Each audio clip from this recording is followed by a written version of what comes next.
YTN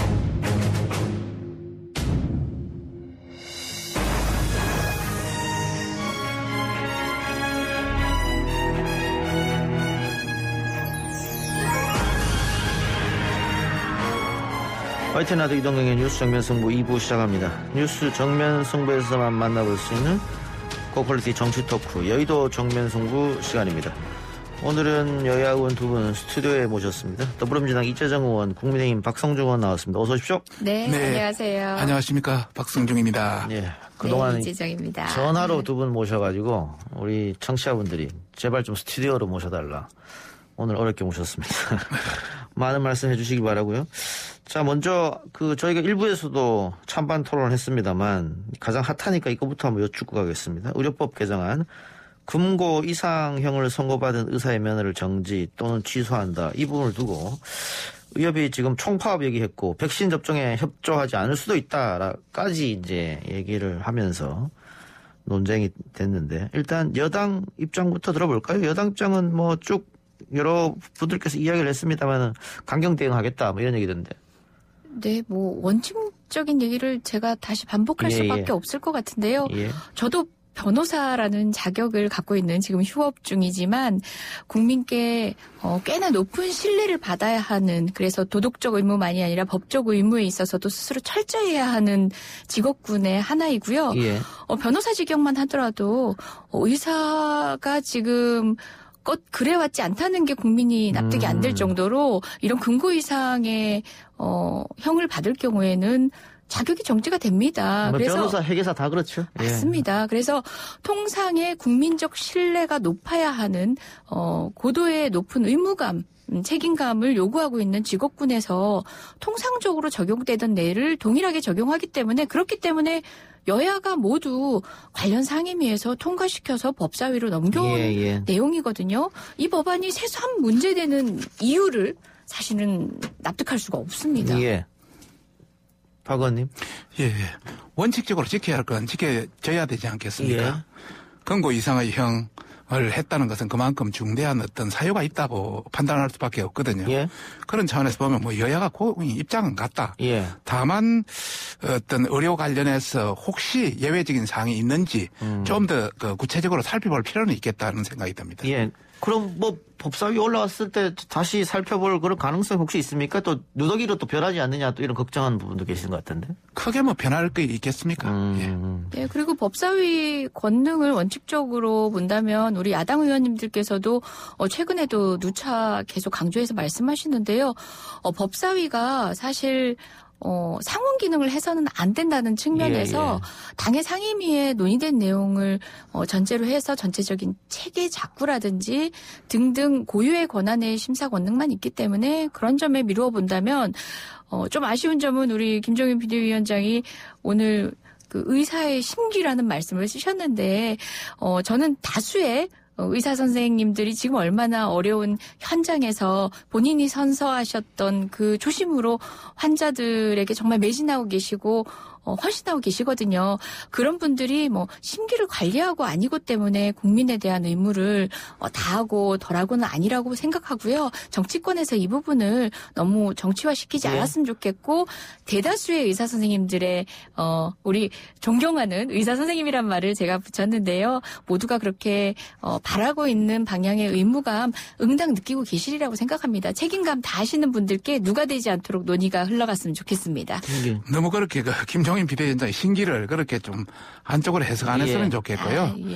우리 의사님들이 여러 가지 이제 코로나라든지 관련해서 굉장히 고생했지 않습니까? 그런 관점에서 혹시나 더 살펴볼 여지가 있는지 이런 걸 한번 고려하라는 그런 뜻입니다. 근데 뭐 정치인들도 금고 이상형 또 받고 하면 또 피선거권 박탈되기도 하고 하니까. 그렇습니다. 자격정지되고 다 합니다. 이거는 여야가 큰 이견은 없는 것 같고, 또 국민 여론도 사실은 이 법 통과에 많은 찬성을 보내는 상황이기 때문에 그렇게 어렵지 않을 것 같습니다. 의협에서 어떻게 나올지는 그 시간이 지나면 알려지게 좀 지켜보고요. 이번 주 금요일부터 아스트라제네카 백신 접종이 시작됩니다. 안정성 논란으로 65세 이상 고령자는 제외됐는데 물론 시간 문제입니다. 이건 한두 달 되면 아마 접종이 다시 시작될 겁니다만, 국민의힘에서 문재인 대통령 1호 접종을 주장했는데 이것은 안전성 논란이 좀 있고 또 국민 일부가 좀 두려운 게 없지 않아 있기 때문에 대통령이 먼저 맞아라 이런 뜻이죠? 다른 나라에서도 수상이나 대통령이 먼저 맞았던 적이 많이 있습니다. 예. 그런 차원에서 국민들한테 안전하다는 걸 보여주기 위해서 대통령이 솔선수범해서 맞는 것도 굉장히 괜찮겠다 이런 차원인데 예. 뭐 대통령이 뭐냐 이런 식으로 여당 의원들이 나서서 하는 게 오히려 더 우습다. 예. 국민들은 그러면 뭐 하냐 이런 차원에서 저희들은 문제를 삼는 거죠. 예. 뭐 나쁘지 않을 것 같은데 어떻게 보세요? 네. 지금과 같은 비상적 상황에서 급하게 이제 약이 개발이 되고 하다 보니까 이제 최선의 안전성을 위해서 임상 실험을 이제 충분히 하지 못했다라고 이제 이해될 수 있는 그런 단계에서도 이제 접종이 이루어지는데 그럼에도 불구하고 아스트라제네카는 안전성은 입증됐지만 65세 이상의 임상 결과가 충분치 않다는 정도이거든요. 이제 그 점에 대해서는 언제나 경계는 해야겠지만 지나친 불신으로 흘러서는 안 되는데 지금의 논의 방향이 그러니까 대통령이 입증하라든지 이런 방식이 국민에게 안심하게끔 한다든지 아니면은 또 때로는 경계할 지점들을 지적하게 만드는 방식이 아니라 이건 역시도 이제 휘발성 강한 논의로 흐르고 있는 거죠. 그래서 참 우스갯소리 같은데 오늘 젊은 우리 더불어민주당 의원들끼리 이제 소통하는 별도의 방이 있는데요. 그 방에서 이런 얘기를 했습니다. 우리도 기꺼이 우리가 임상실험 대상이 되겠다라고까지 우리는 서명도 했던 상황이라 먼저 맞을까요? 했더니 아니 그러면 젊은 사람들이 먼저 나서 맞는다. 예. 국회의원들이 먼저 나서 맞는다 하고 또 뭐라 그러시지 않겠냐 등등 이런 여러 가지 상황을 이야기해야 될 정도로 이 논의 자체가 국민의 안전을 위해서 각자 해야 될 뭐 의견을 표출한다든지 점검한다든지 이런 태도가 아닌 다른 방향으로 흐르는 것 같아서 좀 씁쓸합니다. 예. 예. 그게 곁들여서 이야기하면 예. 아스트라제네카의 유럽의 여러 나라의 어떤 확정한 기준도 없습니다. 65세 이상은 맞지 마라 이렇게 확정된 것도 아니고 상당한 어떤 70% 이상의 안전성도 가지고 있고 여러 가지 백신의 효율성도. 그런 관점에서 본다면 대통령이 그러면 못 맞는다면 그럼 국민한테 맡기는 건 안 되죠. 아무리 60세 이하라도 안전성에 문제가 있다 맞히는 건 안 되죠. 예. 그런 관점에서 대통령이 뭐 하나의 어떤 우리가 실험의 어떤 그런 차원이 아니라 영국 수상이라든지 그런 사람들 다 맞았지 않습니까? 아마 대통령이 처음부터 먼저 맞겠다고 나서셨으면 또 쇼하신다고 그러셨을지도 몰라요. 아니 그냥 농담삼아 한 얘기인데 반대로 이야기하지 마시고. 그처럼 위기 상황에서는 괜한 것으로 쟁점 만들지 말고요. 정말 건설적 논의가 필요한 지점에 에너지를 모으는 게 좋겠다. 지금 여당이 쓸데없이 그 어떤 쟁점을 만드는 것 같습니다. 간단히 맞아보면 될 수 있는 문제를. 예.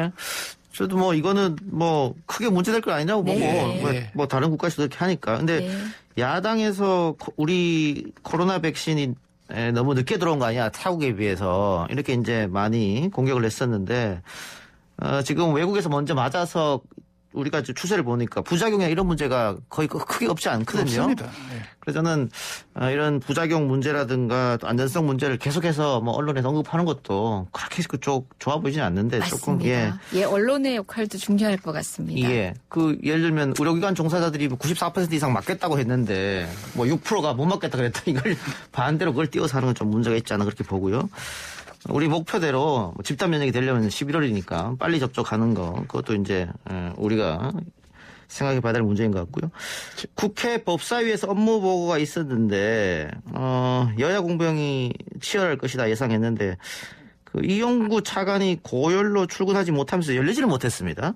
오늘 법사위에 와서 사과하기도 했었는데 오늘 법사위에서 가장 뜨거운 쟁점은 역시 신현수 청와대 정무수석의 사의 파동인데 오늘 본인이 사의를 철회하고 자신의 거취를 대통령에게 일임하겠다 이렇게 했는데 이 의원님. 네네.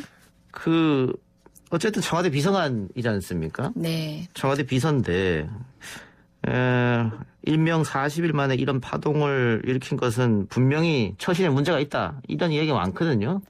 뭐 원칙적인 입장을 다시 한번 반복하면서 제 입장을 밝히겠습니다. 명확하게 인사권자는 대통령이고요.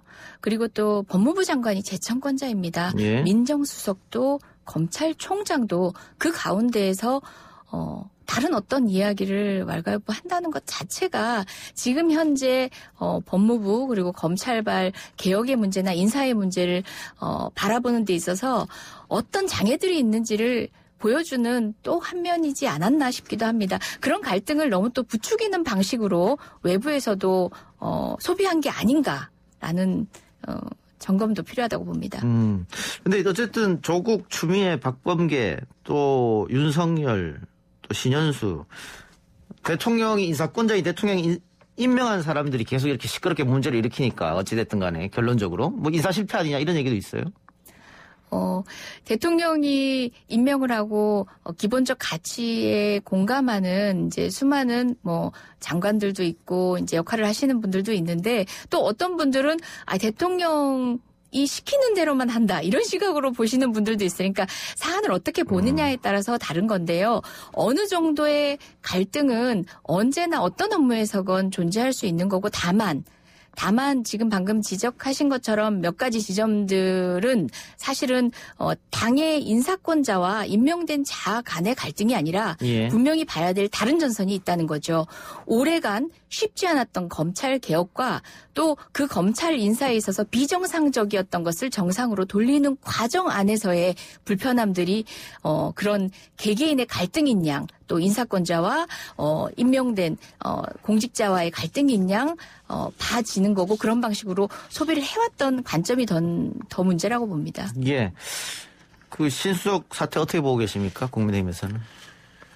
여당에서는 매일 나오는 이야기가 검찰개혁, 비정상적인 개혁의 정상화 이런 차원에서 자꾸 이야기를 하는데 이 전체의 근본적인 본질은 저희들이 볼 때는 추미애 시즌2다. 윤석열을 패싱하고 신현수를 패싱하고 이런 데 대한 산하의 내부적인 어떤 것이지 이것이 다른 걸로 핑계를 대서는 안 된다 이런 말씀을 드리고 싶고 또 신현수 수석이 친구라든지 다른 사람한테 보낸 글을 보면은 자존심 상한다. 창피해서 더 못 살겠다.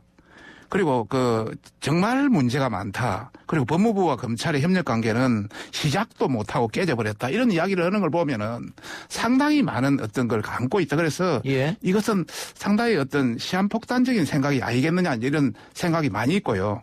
그리고 이번에 가장 큰 문제점은 역시 이선영 중앙지검장의 어떤 거치 이런 문제였거든요. 이런 게 하나도 받아들이지 않고 이러다 보니까 실제 재가는 또 대통령이 했고 그리고 대통령은 나서지 않고 뭐 이런 게 서로의 어떤 복합적으로 작용된 것 아니냐 이런 차원에서 이 갈등은 내재되어 있다. 저희들은 그렇게 보고 있습니다. 그런데 아까 이 의원 지적대로 인사 제청권은 법무부 장관한테 있고 법무부 장관이 제청해서 대통령이 제거하고 인사권자 대통령이니까 그럼 무슨 문제가 있느냐 법대로 한 건데 이럴 수도 있잖아요. 통상적으로 저도 청와대 2번이나 근무했습니다. 검찰이라든지 이런 인사에 대해서는 법무부 장관이 장관이니까 모든 것은 제청을 합니다. 제청을 하지만은 이 어떤 민정수석 여러 가지 어떤 중간에 여러 가지 거치는 과정 또 하나의 어떤 인사상 여러 가지 확인하는 과정들이 있습니다. 이런 걸 인사수석을 민정수석을 다 제껴버리고 패싱하고 한다는 것은 잘못된 거죠. 제가 한 가지 거들지 않을 수 없는 게 그간의 검찰 인사 관행이나 검찰과 법무부 그리고 청와대의 소통 관행이 문제가 있었던 거죠. 검찰 출신의 민정수석 앉혀놓고 검찰 출신의 법무부 장관 앉혀놓고 그냥 굳이 협력을 위해서 노력하지 않아도 호용호재하는 사이들끼리 검찰이 사실상 법무부를 장악해왔던 지난 과거였습니다. 그렇지 않기 위해서 정말 국민께 돌려드리기 위해서 검찰 역시도 국민의 감시를 받기 위해서 지금 인사 시스템도 바꾸고 있는 겁니다. 불편하다는 것까지는 인정하겠는데요. 기존의 시스템이 옳다라고 얘기하시면 안 됩니다. 그게 바로 검찰의 무소불위의 권한이 어떻게 정치권과 연결되고 법무부를 장악해 왔는지의 과거의 정말 과거의 주소를 다시 돌리자고 하시면 안 되는 참 겁니다. 우리 이재정 의원님 참 핑계는 잘 됩니다. 아이고 말씀은 그래도 단어 선택은 좀 점잖게 부탁드립니다. 문재인 대통령은 민정수석 안 했습니까? 조국 전 장관은 민정수석 안 했습니까? 그러니까 검찰 출신 아니시잖아요. 그러니까 민간에 의한 통제로 아닌 사람도 다 해가지고 그때 계시잖아요. 다 그런 절차 과정을 밟았습니다. 하나의 모든 나라는 시스템이 있는데 인사 시스템이라는 게 있습니다. 여러 가지 검증하고 견제하고 조정하고 하는 과정이 필요하지 장관이라고 지 혼자 다 하는 것 아닙니다. 아니 일례로 그런 차원에서 장관 산하에 있는 기관장을 말씀을 드리는 거죠. 기관장이 장관을 찾아와서가 아니라 모처에서 만나서 인사 논의를 했다. 이게 정상입니까? 그간 삐뚤어진 검찰이 스스로 황골탕을 태해도 부족할 때입니다. 여튼 이 인사 문제 역시도 그렇게 정상화시키긴 하나의 과정이지 예전처럼 가만히 앉아서도 네 마음이 내 마음이고 내 마음이 네 마음이던 그런 인사 시절 그리워하시면 안 됩니다. 민정수석을 법무부 장관이 추천합니까? 하나 묻고 싶습니다. 법무부 장관이 추천합니까? 자, 원칙만 얘기하시죠. 그러니까. 우리 대통령이 인사권자입니다. 그러니까. 그리고 법무부 장관이 제청권자입니다. 여기에 검찰총장이 왜 나오고 민정수석이 왜 나옵니까? 의견을 들을 뿐입니다. 아유, 참 답답합니다. 예. 더 이상 말하지 않겠습니다. 판단은 국민이 하고 뭐 시스템은 정해져 있으니까. 예. 그런데 이 의원님 제가 궁금한 게 있어서 문재인 정부 들어서서 방금 의원님 말씀처럼 검찰 출신 민정수석은 앉히지 않겠다. 과거처럼 뭐 민정수석이 검찰을 통제하거나 뭐 그런 거 하지 않겠다고 했잖아요. 근데 이 신현수 수석은 또 검찰 출신이란 말이죠. 이 시기에 그 신수석을 대통령 임명한 또 이유도 있을 것 같은데 그거는 신수석 계속 얘기했던 검찰과 법무부 조율하라 뭐 이런 거 아니었을까요? 근데 그게 지금 안 돼서 지금 이런 사태가 나지 않았느냐. 글쎄요. 검찰 출신을 앉히지 않겠다라는 말이 의미하는 것은 기존의 방식으로 검찰과 한 몸이 된 듯 같은 이 공동체로 흘러가는 방식으로 시스템 운영을 좌시하지 않겠다는 취지의 말씀이신 거지. 검찰 출신은 어떤 민정수석 후보군에도 안 된다라든지 또는 어떤 출신이기 때문에 그 목적을 활용하기 위해서 기용했다든지 이런 해석은 저는 맞지 않다고 생각하고요. 우리 신현수 수석 같은 경우도 국정원에서 어쨌든 권력기관 개혁을 위해서 국민께 돌려드리는 권력에 대한 고민을 많이 했던 분이거든요. 예.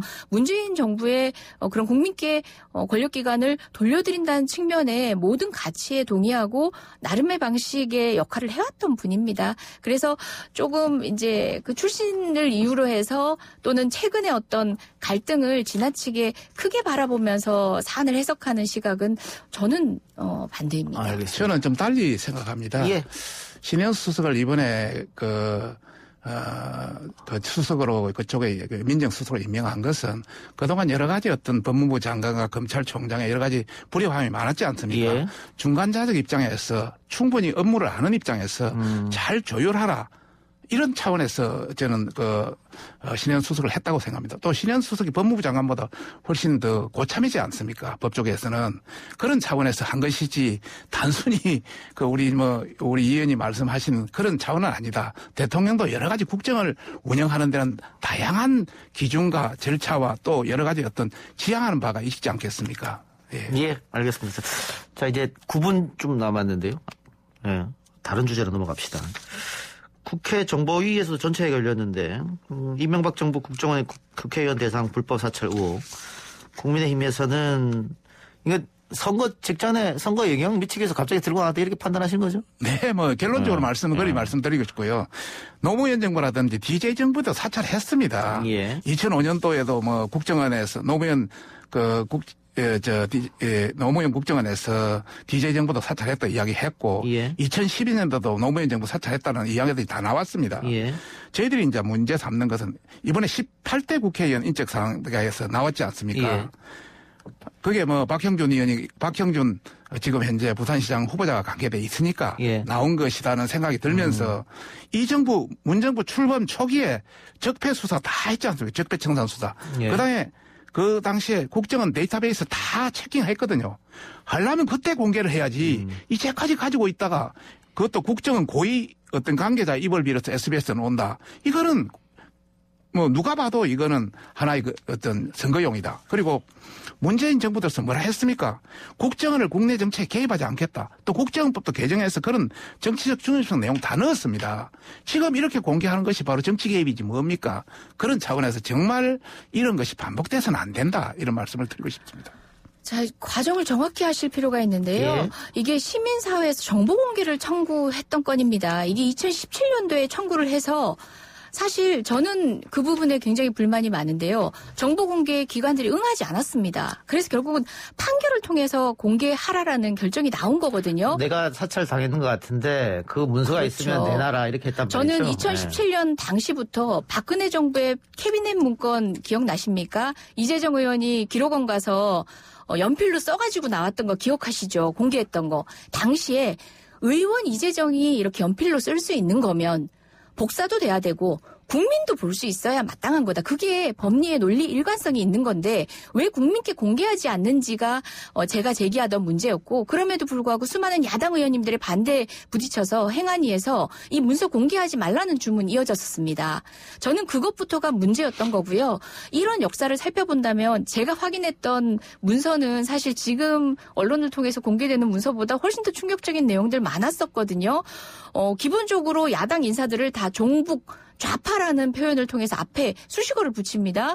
그리고 지금 의원이 된 뭐 김성환 의원이라든지 김영배 의원이라든지 또는 민영배 의원이라든지 다 단체장 출신 분들 일일이 다 감찰하고 있었습니다. 그게 MB 정부 그리고 또 박근혜 정부의 국정원과 청와대 역할입니다. 제가 봤던 그 문서는 어디서 나온 거냐면은 그 MB 정부의 김효재 정무수석의 보좌관 으로부터 검찰이 압수했던 그 문건입니다. 다시 이야기해서 국정원 문건이지만 청와대 보고받고 정무수석의 보좌관이 갖고 있던 문건에도 그런 내용이 있기 때문에 박형준 후보자는 어찌되건 간에 지금 여러 차례의 검증을 계속 거쳐야 부산 시민의 또 뭐 기대를 한 몸에 안을 그래도 미래도 될 수 있는 거 아닙니까? 검증 과정에서는 응당 거쳐야 되는 문제고 이 문제가 왜 지금 나왔냐? 하면은 그 문서 공개를 그토록 막아섰던 야당 여러분께서 하실 말씀은 아닌 것 같습니다.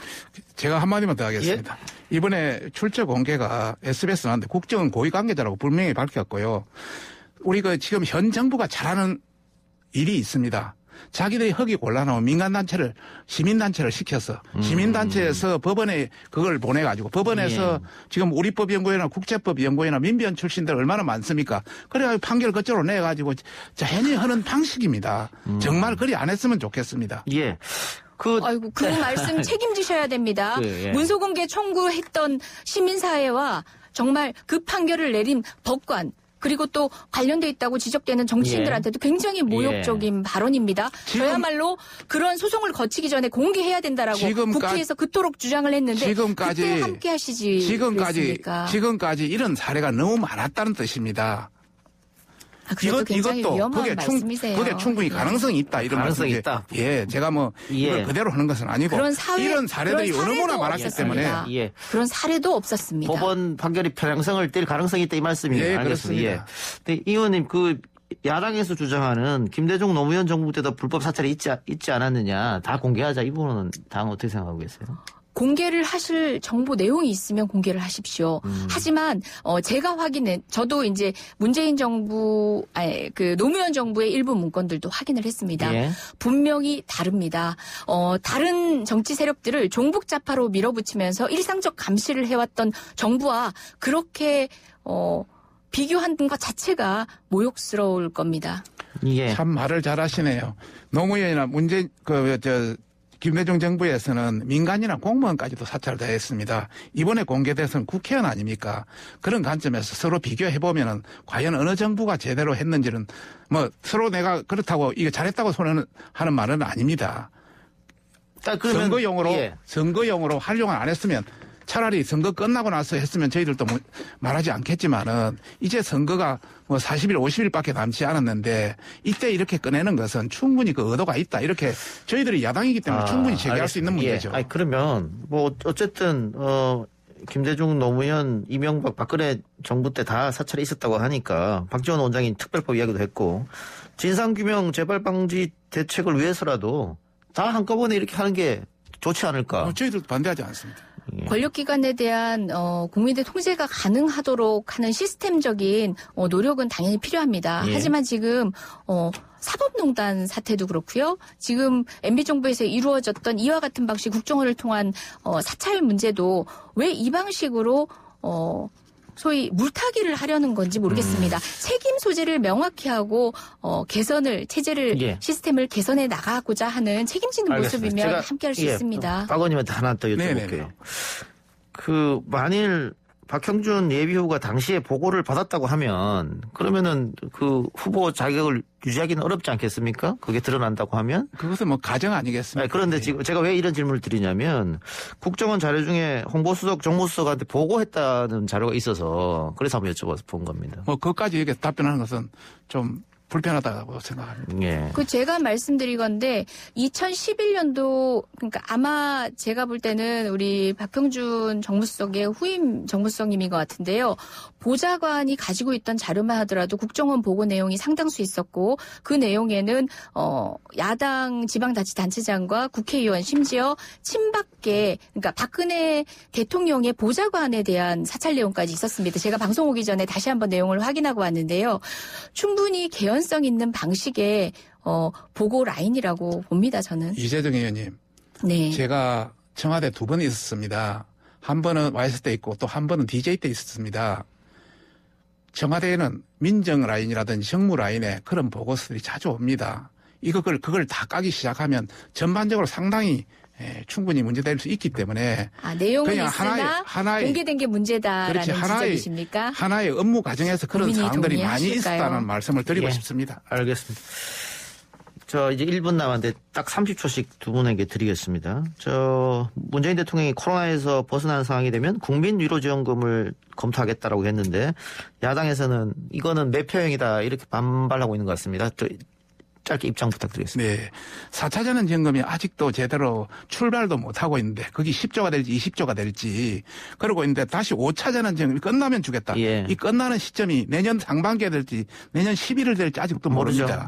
그런 관점에서 선거 한 달 정도 남겨놓고 이렇게 말한다는 것은 저희들은 매표행위다, 선거용이다 이렇게 판단할 수밖에 없겠죠. 그러면 뭐 내년 하반기에 주면 또 대통령 선거용일 수도 있겠네요. 그렇죠. 뭐 그럴 수 있겠죠. 그러나 정말 이게 끝나고 나서 뭐 어떤 그 시점을 정해서 한다면 저희들이 가지 않겠지만 이것은 좀 심하다. 의원님. 네. 선거를 의식해서 어떤 정책을 한다라는 것도 문제지만 필요한 정책을 선거가 있기 때문에 안 하는 거는 정말 우스운 겁니다. 직무유기입니다. 게다가 전에도 제가 방송 시 말씀드렸지만 그와 같은 매표행위 이런 말씀을 운운하시는 거는 국민께 모욕적입니다. 우리 국민 이제 그렇게 포퓰리즘적 정책인지 아니면 정말 우리에게 필요한 정책인지 판단 충분히 하시는 분들입니다. 말씀을 좀 그랬으면 좋겠어요. 국민에게 모욕적이라뇨. 코로나에서 벗어날 상황이 되면 그때 준다고 했기 때문에 이 상황이 언제 될지 모릅니다. 알겠습니다. 어느 것이 모욕적인지는 국민이 판단할 겁니다. 두 분 말씀을 여기서 마무리하겠습니다. 수고하셨습니다. 네, 고맙습니다.